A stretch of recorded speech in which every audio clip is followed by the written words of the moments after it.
Hey, good afternoon, everyone. Welcome to Grace Minute. Thank you guys for joining us today. When we have these moments, these sessions with you all, it's we're believing God to give us something and put something on our hearts to be able to share with you on a day-to-day basis that will encourage you, inspire you, stir you up, and cause you to pursue Christ. And today I want to talk about living for God's will. And oftentimes, when we talk about God's will, we treat it as though it's this big mystery that you don't find out till later in life. But it's not. It's not how long it takes for you to discover God's will, but it's how do we begin walking in it.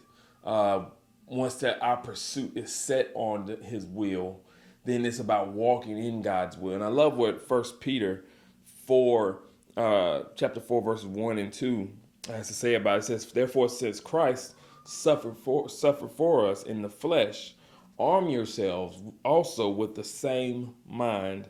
For he who has suffered in the flesh has ceased from sin, that he no longer should live the rest of his time in the flesh for the lust of men, but for the will of God." Now, I love how it says to arm ourselves with the same mind as Christ.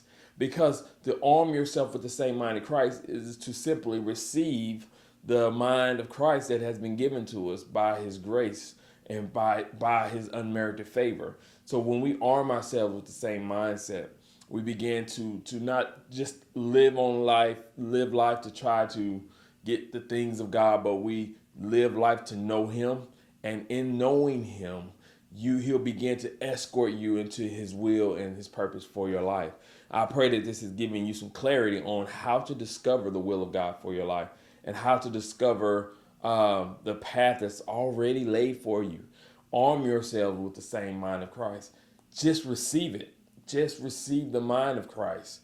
And when you receive the mind of Christ, you'll know the will of God for yourself.